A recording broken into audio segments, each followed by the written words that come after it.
नमस्कार। ईपीएस 95 के पेंशन धारकों, आप सभी ईपीएस 95 के पेंशन धारकों का ईपीएस नेटवर्क चैनल में स्वागत करते हैं। देखिए, ईपीएस 95 के पेंशन धारकों, ईपीएस 95 की मिनिमम पेंशन बढ़ोतरी को लेकर सभी ईपीएस 95 के कर्मचारियों के लिए एक बहुत ही अच्छी गुड न्यूज निकल के आई है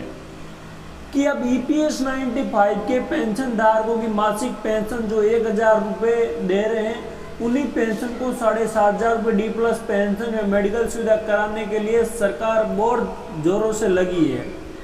और वैसे ईपीएस 95 के पेंशन धारकों का बड़ा संघर्ष देखते हुए बताया जा रहा है कि अब सभी कर्मचारियों की मासिक pension 7500 plus DA plus medical सुविधाएं होने वाली है। तो देखिए, ईपीएस 95 के पेंशन धारकों मैं आपको बता दूं कि कमांडो अशोक जी राउत साहब जी के द्वारा ऑफिशियल जो ईपीएस 95 की मिनिमम पेंशन बढ़ोतरी की जानकारी आती है, जिसके अंदर बताया जाता है कि भाई आपकी पेंशन जो 7500 प्लस डीए प्लस मेडिकल सुविधाएं हो गई है, तब हम आप सभी ईपीएस 95 के कर्मचारियों को जो अपडेट आएगी उस अपडेट के साथ सही सटीक और रियल जानकारी के साथ जानकारी साझा करेंगे। क्योंकि आज हमारे लाखों पेंशन धारकों को इंतजार है कि भाई हमारी pension 7500 plus DA plus medical सुविधाएं होनी चाहिए। तो मैं मेरे प्यारे ईपीएस 95 के पेंशन धारकों को बता दूं, तो देखिए, ईपीएस 95 के पेंशन धारकों सबसे बड़ी खबर का रूप करते हैं कि इस समय लाखों पेंशन भोगियों के बीच में चर्चा केंद्र पर बनी हुई है। ये खबर सरकार के निजी काम करने वाले उन कर्मचारियों के लिए है जो ईपीएस 95 के अंतर्गत आते हैं। उनकी मासिक पेंशन जो बड़ी उछाल देते हुए 7500 करने की प्रक्रिया पर विचार विमर्श किया जा रहा है।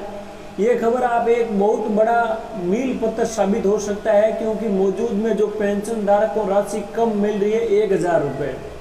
वही आज कमर महंगाई वे उन्हें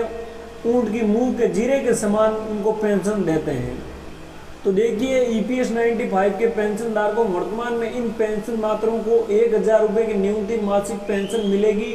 जहां पर सबसे सचेत है कि सब्जी लेकर दवा लेकर जाते हैं उनको 1000 रुपये पेंशन मिलती है, जो ना कि केवल एक आर्थिक बल के माननीय अपनी पेंशन भोगियों का दर्द ये पीड़ा व अनुशासन बनी है।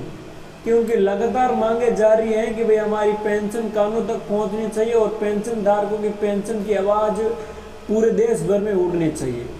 ये राशि 2014 में तय की गई थी और आज की महंगाई की कई गुना बढ़ चुकी है। इसीलिए पेंशन धारक अपने लगातार मांग प्रदर्शन कर रहे हैं कि भाई हमारी पेंशन इतनी होनी चाहिए। तो देखिए, मैं ईपीएस 95 के मेरे प्यारे कर्मचारियों को बता दूं कि जो अशोक जी राउत साहब जी के द्वारा ऑफिशियल मिनिमम पेंशन जो मासिक pension 7500 plus DA plus medical सुविधा की जानकारी निकल के आती है, तो हम उसी जानकारी को आप सभी पेंशन धारकों के साथ जानकारी साझा करेंगे। बल्कि ये सुनिश्चित करना है कि जिन लोगों को अपना जीवन 40 से 50 साल देश का निर्माण में लगाया है, वो अपनी सेवानिवृत्ति के बाद अपने दैनिक खर्चे को एक आसानी आम पूरा कर सके। इस बैठक के बाद पेंशन भोगियों को एक नई उम्मीद बनी है कि भाई ईपीएस 95 के पेंशन धारकों को निर्मला सीतारमणिया ने कहा है कि वे अपनी मुद्दा पूरी सावधानी वे अपनी की जाएगी। ये आश्वासन लाखों पेंशन धारकों कर्मचारियों के हित में तेजी हवा से चल रही है कि भाई अब सरकार ईपीएस 95 के पेंशन धारकों की मासिक पेंशन को लेकर एक बड़ा अपडेट देगी। तो ईपीएस 95 के पेंशन धारकों, अगर आपको हमारे द्वारा दी गई जानकारी अच्छी लगे तो जानकारी को लाइक, चैनल को सब्सक्राइब और हमेशा अच्छे वीडियो देखने के लिए ज़्यादा से ज़्यादा वीडियो को शेयर भी कर देना।